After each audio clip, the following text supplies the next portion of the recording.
Bonjour à tous, je suis Thomas Médard, chef d'un restaurant dans le nord de la France. Un tout petit restaurant où nous travaillons avec des producteurs locaux et en grande partie avec des produits bio pour apporter le meilleur dans l'assiette de nos clients chaque jour. Pour commencer, nous allons éplucher les panais. Donc on a fait le choix du panais, un légume ancien qui a tendance à bien revenir à la mode et qui apporte un petit goût original et une texture toute fondante. Ensuite, nous allons le découper en petits cubes grossiers, de toute façon il sera mixé par la suite. Alors on met de l'eau juste à niveau, un petit peu de gros sel, et c'est parti pour une vingtaine de minutes de cuisson. Alors ensuite on va s'occuper du potimarron, donc qui a été bien lavé et brossé au préalable. On peut découper les extrémités, le couper en deux, et enlever toutes les graines du milieu à l'aide d'une cuillère. Le potimarron, qu'on a bien sûr choisi en bio et qui provient des ortillonnages d'Amiens, qui est en pleine saison et qui va pouvoir se conserver tout l'hiver, et qui, comme le panais, va apporter un petit goût original de noisette. Ensuite, on va le découper en petits cubes réguliers pour ensuite le retirer au four. Donc pour le potimarron, on peut laisser la peau, toutes les vitamines sont dedans et ça apporte de la couleur au plat, d'où l'intérêt de le choisir en bio afin d'être sûr qu'il n'y ait aucun pesticide dedans. Donc ensuite, on dispose le potimarron dans une plaque allant au four, un filet d'huile d'olive et un petit peu de sel. Et on enfonce pour un petit quart d'heure jusqu'à avoir une belle coloration. On va ciseler un oignon après l'avoir épluché. Alors on va préparer la farce des boulettes en mettant donc les oignons qu'on vient de découper, la viande hachée et les graines de lin.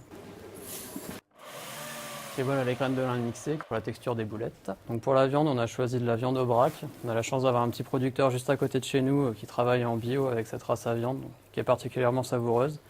Pareil pour les graines de lin, c'est également un producteur à côté de chez nous qui travaille les légumineuses et également le lin. Donc bien mélanger pour incorporer le sel et les graines de lin. Alors ensuite, on va pouvoir former des boulettes de la taille d'une grosse noix.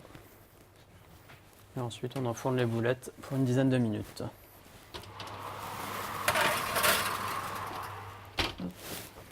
On va pouvoir mixer nos panais.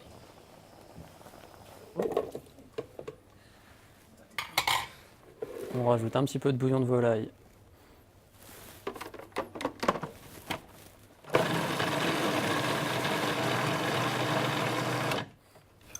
On va rajouter une pointe de crème fraîche.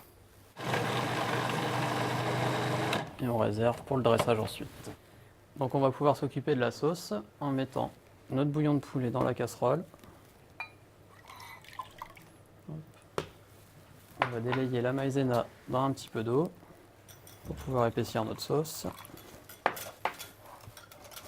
On mélange l'ensemble.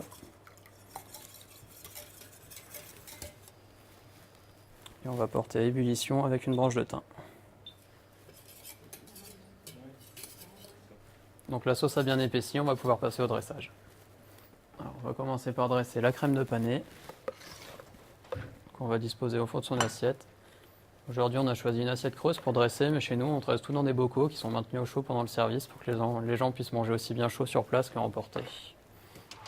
On va récupérer ce qu'on a mis dans le four avec nos boulettes qui sont juste cuites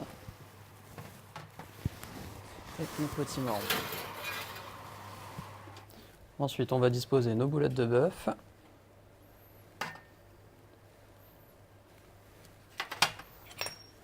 Nos petits dés de petits marrons qui vont apporter un petit peu de couleur au plat.